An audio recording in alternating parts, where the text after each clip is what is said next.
에베소서 강의 네 번째 시간입니다. 찬송할 이유라는 제목으로 하나님 말씀을 함께 나누도록 하겠습니다.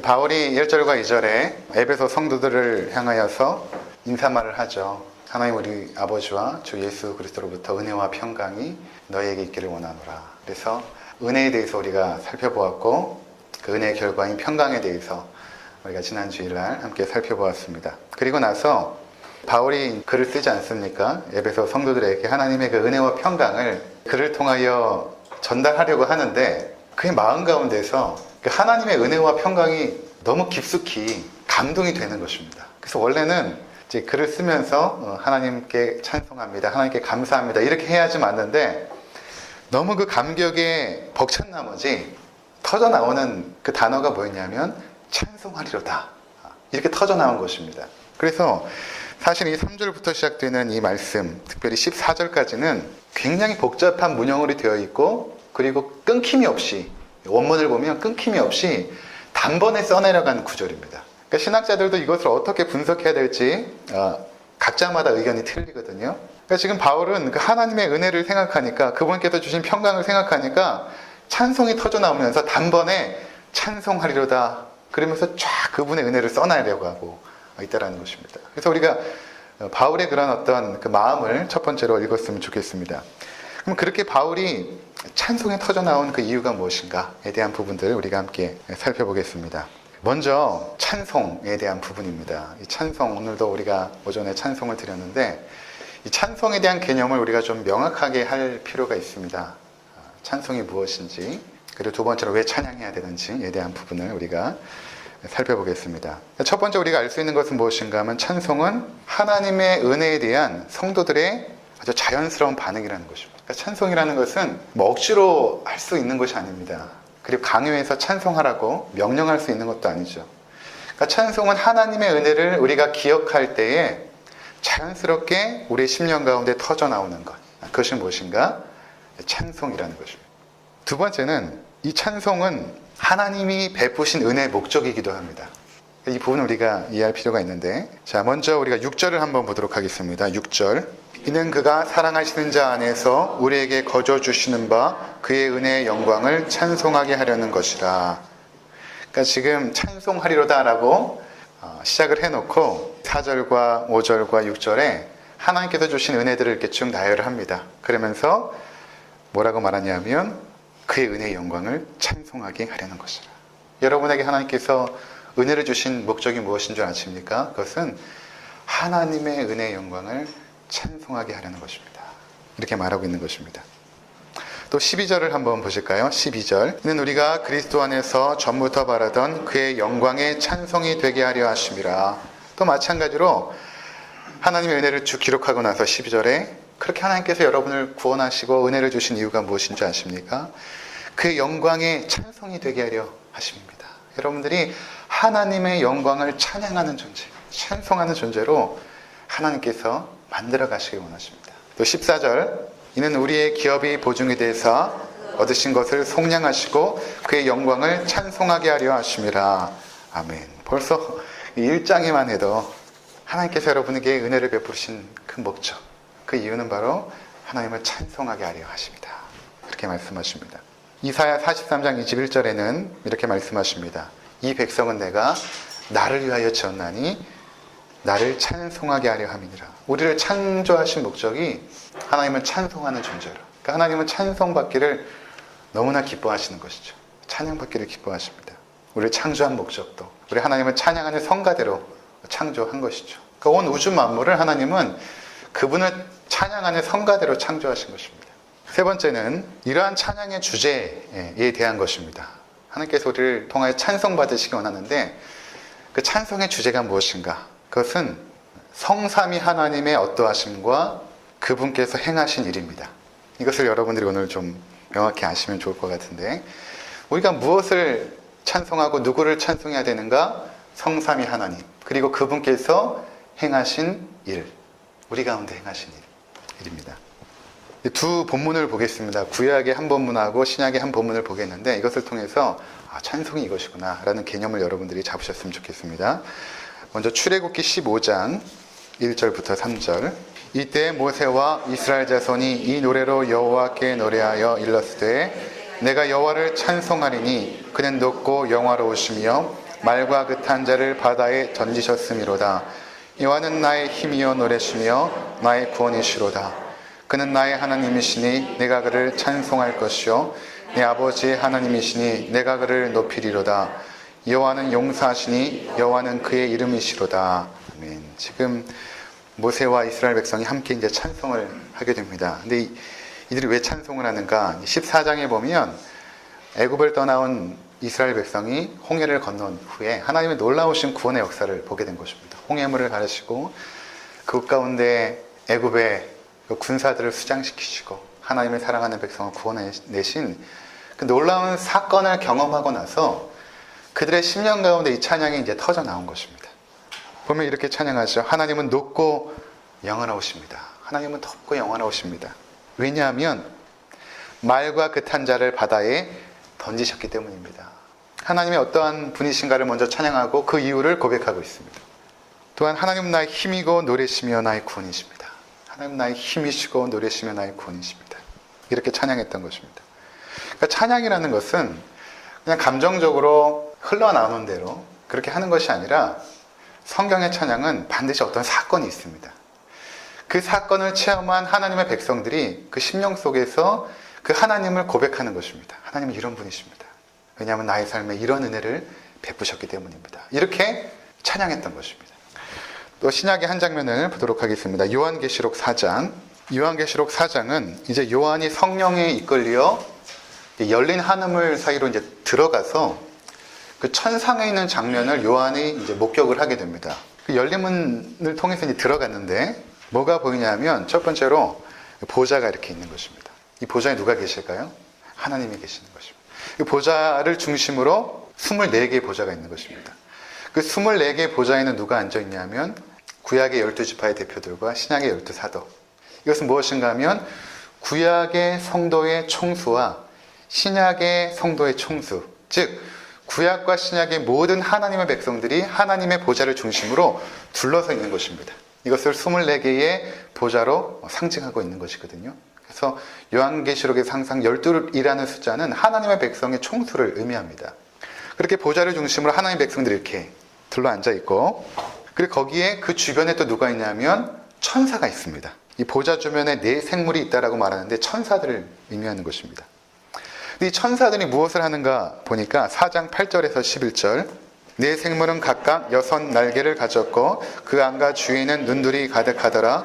그들이 밤낮 쉬지 않고 이르기를 거룩하다 거룩하다 거룩하다 주 하나님 곧 전능하신 이여 전에도 계셨고 이제도 계시고 장차오실 이시라 하고 그 생물들이 보좌에 앉으사 세세토록 살아계신 이에게 영광과 존귀와 감사를 돌릴 때에 24 장로들이 보좌에 앉으신 그 앞에 엎드려 세세토록 살아계신 이에게 경배하고 자기의 관을 보좌 앞에 드리며 이르되 우리 주 하나님이여 영광과 존귀와 권능을 받으시는 것이 합당하오니 주께서 만물을 지으신지라 만물이 주의 뜻대로 있었고 또 지으심을 받았나이다 하더라. 아멘.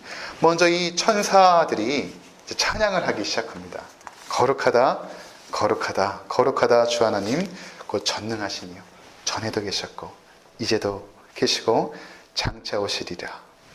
이렇게 이제 찬양을 시작하니까 그 찬양을 누가 받냐 하면 성도들이 받습니다. 성도들이 받아서 자기들의 머리에 있는 그 면류관, 하나님께서 주신 그 의의 면류관, 그것을 보좌 앞에 드립니다. 그러니까 하나님께서 우리에게 베푸신 그 놀라운 상급은 우리가 전혀 받을 자격이 없음에도 불구하고 주신 것입니다. 그러한 믿음의 고백 가운데 다시 돌려드리는 거죠. 하나님 앞에. 우리는 받을 자격이 없습니다. 면류관을 돌려드리면서 어떻게 찬양을 하는가 하면 11절에 우리 주 하나님이여 영광과 존귀와 권능을 받으시는 것이 합당하오니 주께서 만물을 지으신지라 만물이 주의 뜻대로 있었고 또 지으심을 받았나이다. 이렇게 찬양을 하고 있는 것입니다. 보면 하나님의 창조, 그리고 하나님의 주권, 하나님의 섭리, 이것이 찬양의 주제가 되고 있는 것입니다. 하나님의 거룩하심, 또 그분의 창조의 능력, 또 우리를 다스리시는 그 놀라우신 은혜, 이것을 성도들이 함께 찬양했던 것입니다. 이렇게 찬양이 쫙 울려 퍼지고 있는 거예요. 그 천상에서. 근데 거기 요한이 이렇게 주목하여 보는데 보좌에 앉으신 이의 오른손에 두루마리가 있는 것입니다. 근데 두루마리를 잘 보니까 이전에는 그 모든 글을 그 파피루스라는 곳에 써서 이렇게 두루마리로 접어 놓는데 그래서 이렇게 인으로 이렇게 묶어 놓습니다. 근데 보니까 이 두루마리에 안과 밖으로 빼곡하게 써 있는데 글자가 이것이 7인으로 봉해져 있는 것입니다. 그리고 하나님의 오른손에 이렇게 잡고 있는 거예요.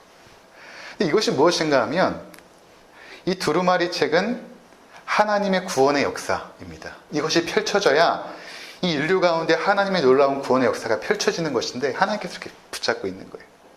그러니까 그 중에 천사가 뭐라고 말하냐면 그 중에 힘 있는 천사가 이렇게 말합니다. 누가 그 두루마리를 펴며 그 은을 떼기에 합당하냐.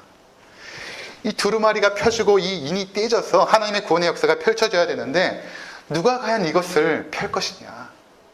근데 요한이 보니까 하늘 위에나 땅 위에나 땅 아래나 능히 그 두루마리를 펴거나 보거나 할 자가 없더라. 누가 하나님의 오른손에서 그 두루마리 책을 취하겠습니까? 아무도 이건 건들 수가 없는 거죠. 하나님께서 펼쳐야만 펼쳐지는 책입니다.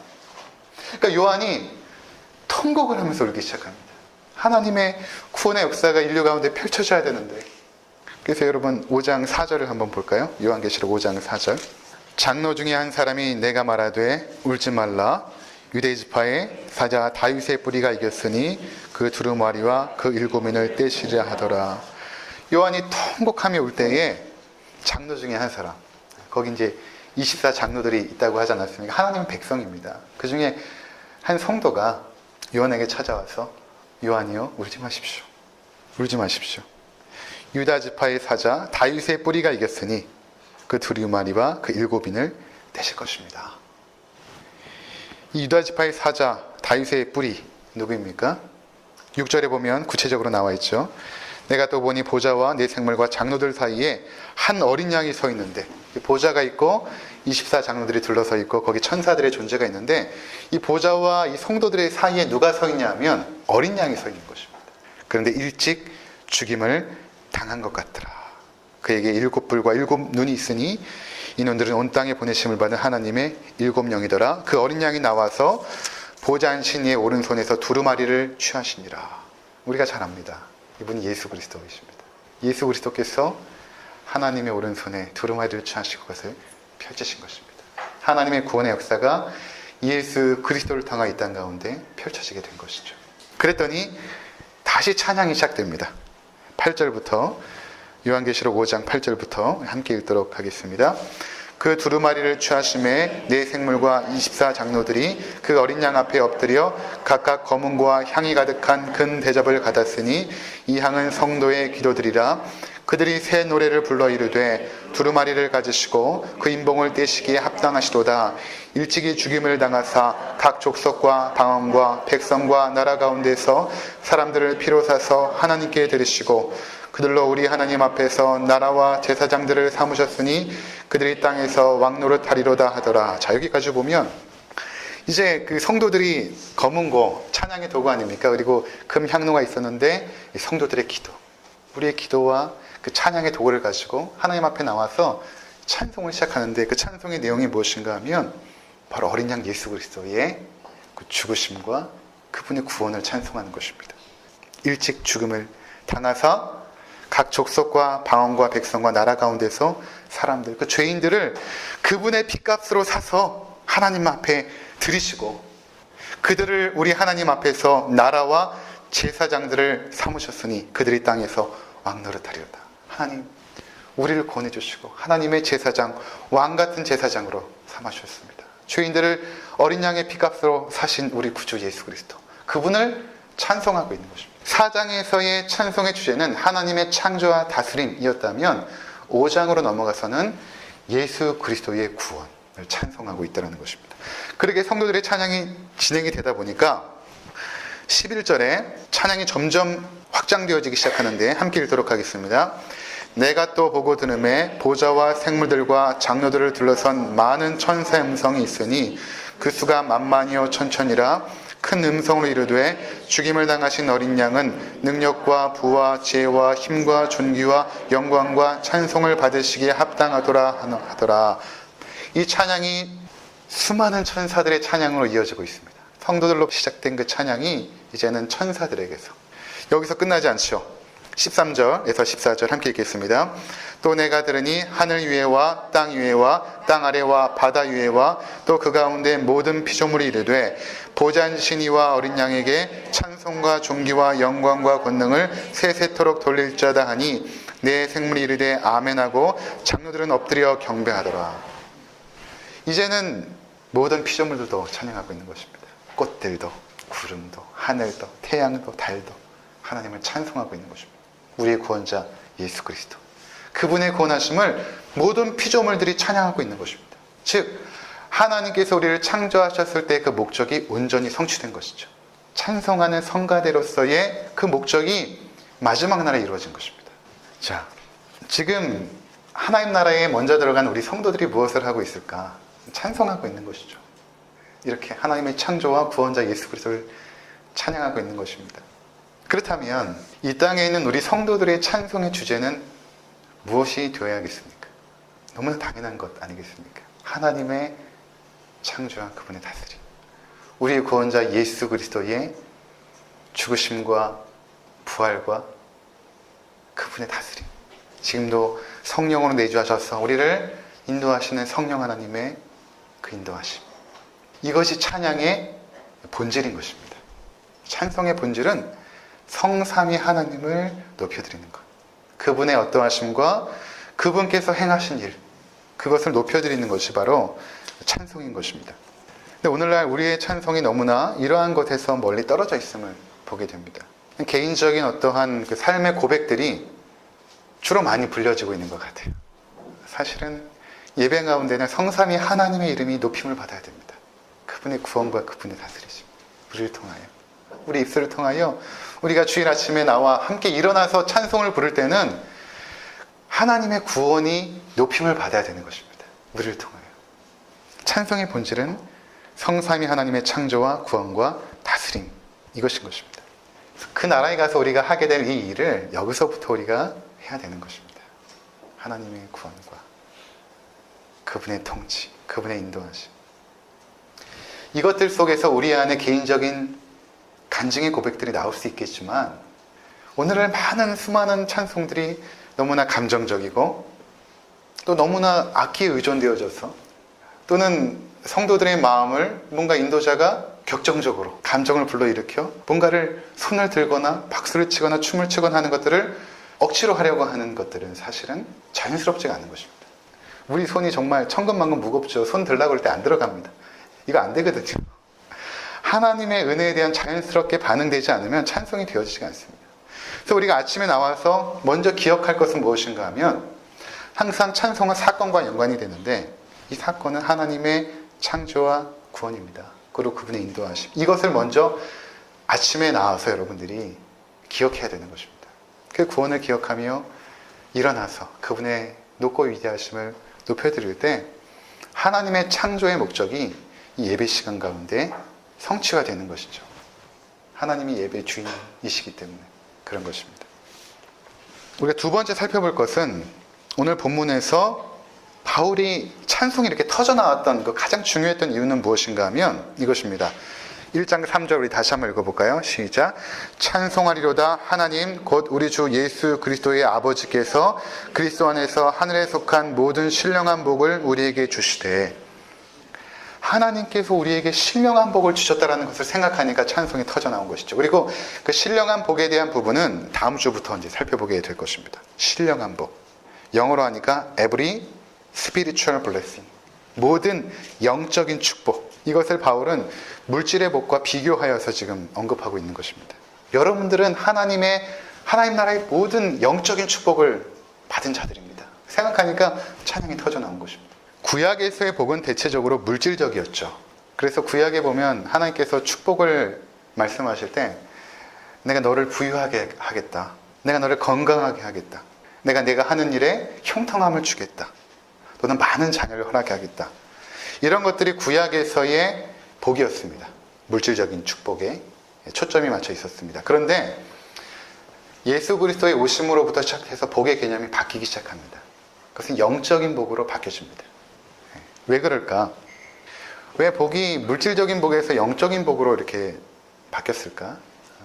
이것은 그 복을 이해하기 위해서는 하나님이 어떠한 분이신가를 우리가 이해해야 되는데, 구약에서 하나님에 대한 이해는 좀 추상적이고 관념적이었습니다. 신약 시대 때는 그 하나님의 존재가 실제적이죠. 인격적입니다. 예수 그리스도를 통해 우리 가운데 보여주셨기 때문에 하나님은 이런 분이시구나에 대한 인식이 완전히 열려버린 거죠. 그렇게 되다 보니까 이제는 복에 대한 이해가 성도들에게 열려진 것입니다. 아이들이 어릴 때는, 예를 들어서 제가 희수한테 과자 한 봉지를 놓고 100만 원짜리 수표를 놓고 무엇을 선택할래? 하면 분명히 과자를 선택합니다. 왜 그러냐면 100만 원의 가치와 중요성을 모르기 때문에 그런 것입니다. 그러니까 하나님께서 우리를 다루어 가실 때에, 영적으로 어릴 때는, 하나님에 대한 이해가 불충분할 때는 물질적인 것들로 우리를 다루어 가십니다. 근데 하나님에 대한 이해가 점점 성장하고, 그리고 영적으로 조금씩 장성하기 시작하면 하나님이 복에 대한 것들을 처음에는 물질적인 것에서 이제는 영적인 것으로 자꾸만 바꿔가시죠. 왜 그럴까? 그것은 구약에 하나님께서 물질적인 축복을 많이 주셨습니다. 이스라엘 백성들에게. 하지만 그들은 그것을 자신의 탐욕을 위해 쌓아놓고 그것을 삶의 목적으로 삼았으며 그것을 위해 하나님을 이용하기 시작했습니다. 또 그것들은 쉽게 사라져버리는 것들입니다. 상황이 바뀌고 환경이 바뀌면 사라지죠. 우리가 애써 쌓아놓은 통장의 돈이 한순간에 사라지기도 합니다. 치열한 경쟁을 뚫고 힘들게 올라선 자리도 나이가 차면 내려와야죠. 젊을 때 자랑했던 건강도 이제 나이가 들면 피곤하기 시작합니다. 지치기 시작합니다. 눈에 넣어도 아플 것 같지 않았던 우리의 자녀들, 때로는 우리의 삶의 의지와 목적이 되었던 아이들도 이제 우리 곁을 하나하나 떠나가기 시작합니다. 이렇게 눈에 보였던 축복들은 다 사라져버립니다. 한순간에 사라져버리기도 합니다. 그래서 하나님께서 우리에게 영적인 복들을 주기를 원하는 것입니다. 사라지지가 않거든요. 하나님의 그 복, 가장 중요한 복들은 사실 눈에 보이지 않습니다. 하나님의 사랑이 눈에 보입니까? 하나님의 용서하심이 눈에 보입니까? 하나님의 자비하심이 눈에 보입니까?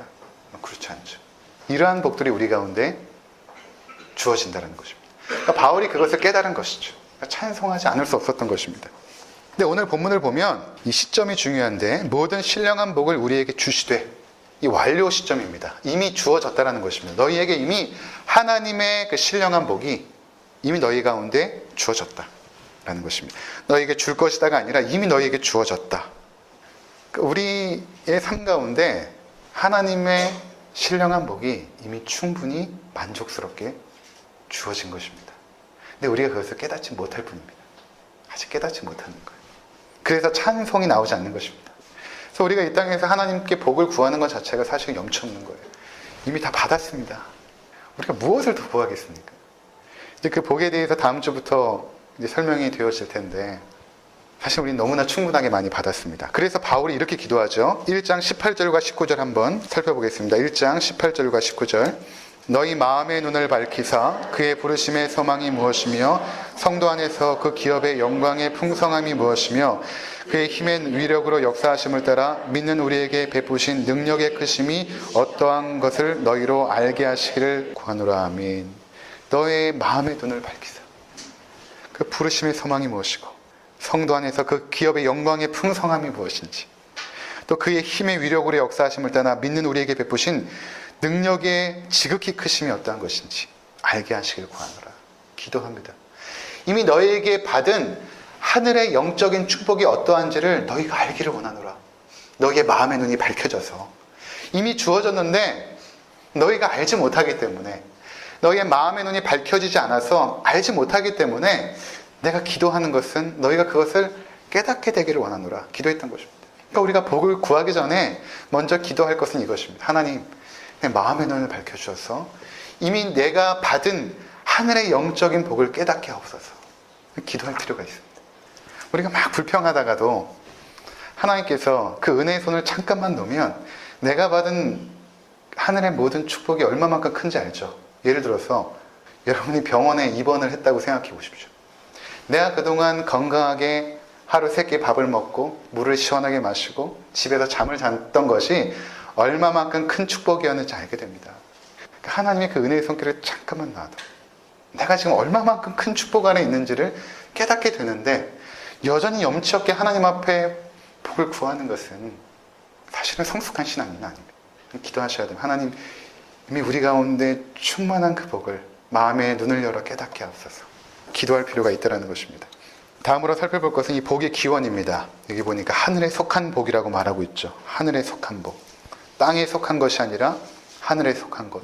성경에서 하늘은 하나님의 주권과 뜻이 온전히 펼쳐지는 곳입니다. 그래서 예수님께서 주기도문을 가르쳐 주실 때도 뜻이 하늘에서 이루어진 것처럼 땅에서도 이루어지게 하옵소서.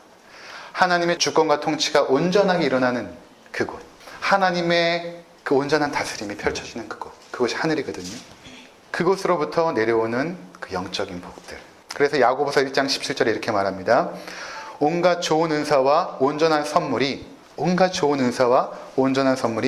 다 위로부터 빛들의 아버지께로부터 내려오나니 그는 변함도 없으시고 회전하는 그림자도 없으시니라. 우리에게 가장 좋은 것들, 가장 좋은 은사들은 땅의 것들이 아니라 하늘에서 내려온다는 것입니다. 하늘에서 내려온다는 것입니다. 그것들로 우리 가운데 이미 채워졌다. 이미 채워졌다. 세 번째, 이러한 복은 어떻게 받는가? 그리스도 안에 있을 때 받게 되죠. 그렇죠? 그리스도 안에서 하늘에 속한 모든 신령한 복을 우리에게 주실 때, 그리스도 안에 있을 때 이 복이 우리의 것이 되는 것입니다. 그리스도 밖에 있으면 이 복이 우리의 것이 아닙니다. 이 복이 우리에게 주어진 것은 그리스도 안에 있기 때문에 주어진 것입니다. 그러니까 그리스도 안에 있다라는 표현은 에베소서에서 계속 등장할 것인데, 예수님께서 아주 좋은 비유를 통해서 그리스도 안에 있는 것이 무엇인지를 가르쳐 주십니다. 요한복음 15장에 보면 너희가 내 안에 거하라 이렇게 말씀하시면서 어떤 비유를 드시냐면 포도나무와 가지의 비유를 듣죠. 하나님은 포도 농장의 그 농부가 되시고 예수님은 포도나무가 되고 너희는 가지다. 그래서 너희가 나를 떠나서는 아무것도 할 수 없다. 그 포도의 아름다운 열매들이 어떻게 맺어지는가? 포도나무가 그 뿌리를 땅속 깊은 곳에 두게 되고 그 모든 좋은 영양소들을 다 빨아내어서 마침내는 포도 열매로 맺게 되지 않습니까? 그 모든 땅속의 좋은 기운과 영양소들은 나무를 통하여 가지에게 전달되고 그것이 열매로 맺혀지죠.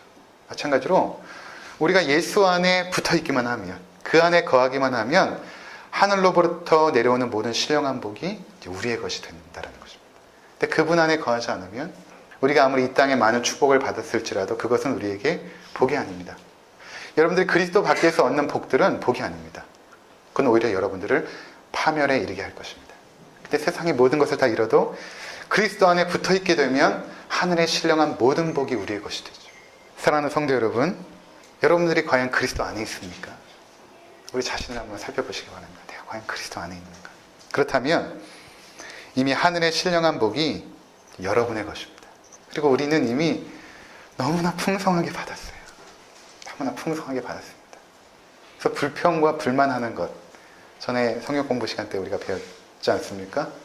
상황에 대한 불평이든 환경에 대한 불평이든 어떤 사람에 대한 불만이든 하나님을 향하는 것입니다. 결국에 하나님을 향하는 것입니다. 하나님께서 그걸 싫어하세요. 그러니까 이스라엘 백성들이 불평하고 불만할 때 하나님이 징계하시죠. 그들에게 가장 선한 길로 인도하고 계시고 이미 가장 좋은 것들을 주셨는데 불평하고 불만을 갖는다는 것은 하나님의 자녀답지 못한 것입니다. 여러분들은 항상 기뻐하시고 범사에 감사하셔야 마땅한 것입니다. 이미 충만히 받았습니다.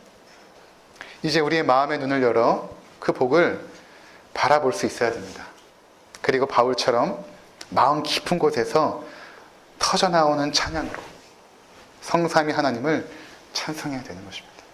이것이 우리에게 하나님께서 복을 주신 이유인 것입니다. 이제 올 한 해 동안 살아가시면서 여러분들이 그 신령한 복을 깨닫는 것이 중요합니다. 하나님 나에게 이러한 복을 주셨구나. 이러한 복을 주셨구나. 그럴 때마다 여러분들은 찬송하시기 바랍니다. 하나님은 이러한 분이십니다. 하나님은 위로의 하나님이시고 하나님은 강하신 분이십니다. 하나님 나의 삶을 붙잡고 계신 분이십니다. 그렇게 날마다 찬송하시면서 살아가시는 우리 모두가 되시기를 주의 이름으로 축원을 드립니다.